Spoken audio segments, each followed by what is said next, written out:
is playing out, what's actually going elsewhere is that the world is blowing up in Europe. And so this gives us our entree into World War I. In order to understand World War I have to tell you 4 stories. Okay? None of which seem to be connected to each other, all of which, though, are relatively important to understand what the hell's going on. So, story number 1.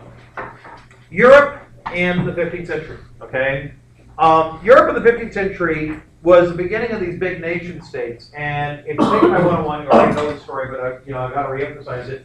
The nation states were always involved with this idea that there's 1 or 2 major powers, and everybody else has alliances behind the other big guys. Okay, and this was actually even true before there were big nation states. That people would be in alliances, beat the shit out of each other, and alliances shifted depending on who was in power or not. Spain was the first big nation state. First it was Spain versus Portugal. Portugal kind of gets its ass handed to it. Okay, that's the end of that. Then it was Spain versus England until Spain loses in the sinking of the Spanish Armada. Okay, and that's the end of that.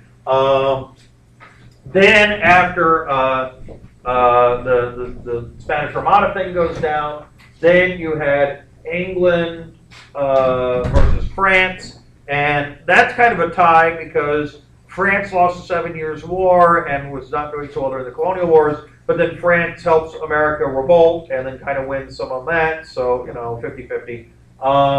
But then England takes the lead when it comes to the Industrial Revolution, and it pulls ahead.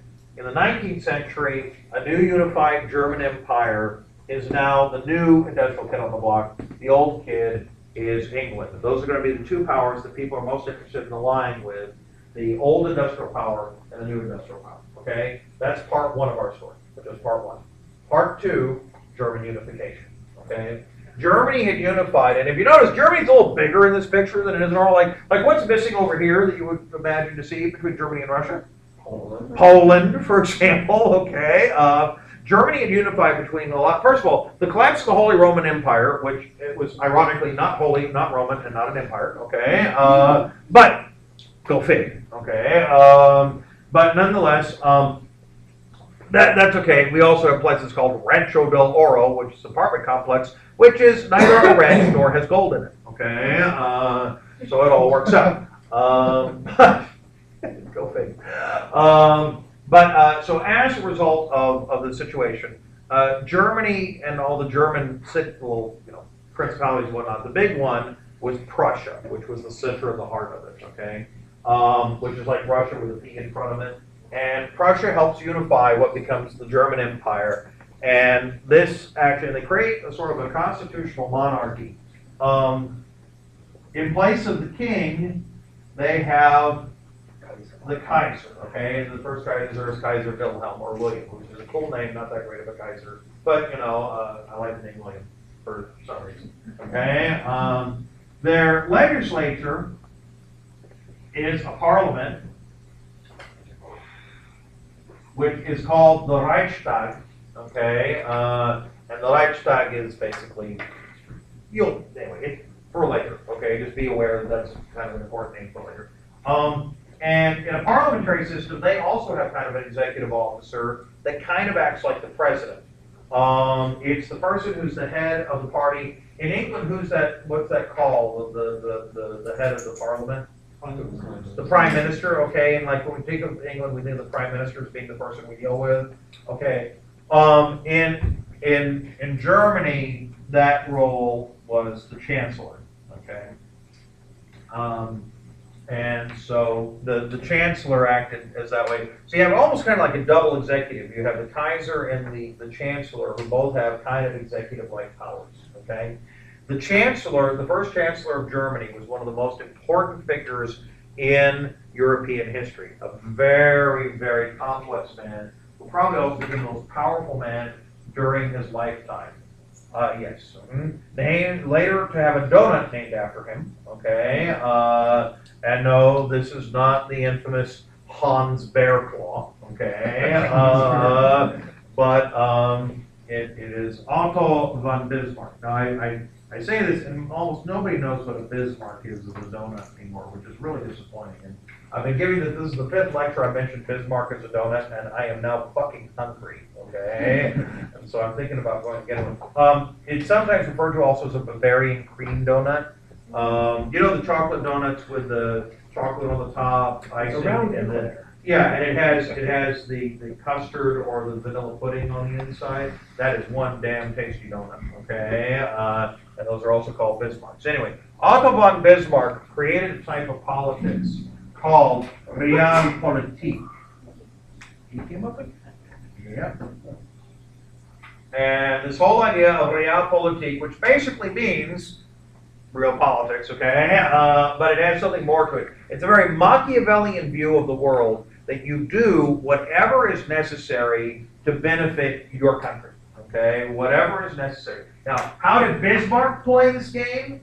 Like a fucking chess master, okay? Not any of these like simple things. With Germany being a new country, of course, what did that mean? That because Germany was founded, you needed to have treaties with all these other countries, right? And so he did the treaty game like nobody's business. He would make treaties with all these independent countries. But in addition to having all these public declarations of the treaties, he made sure every treaty had tons of secret clauses that only he and that other country knew about. In addition, out of the goodness of his heart, okay, he offered to help negotiate treaties between other countries since, being kind of new, it seems like, oh, I can, help you neutrally and all this. And so he also knew what the secret clauses were for every other country's treaties. So basically, he was responsible for World War I. We're getting there. Yeah, okay. The thing was, he knew he was the spider in the center of the web. He knew who had all the cards, who owed who was pissed at whom, all this. So he had this incredible knowledge, and it made him like the center of this, diplomatic and espionage network that was just insane.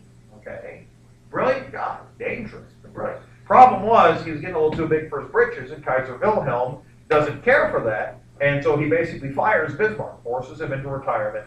And so now you've got all these web of all these obligations, and guess what?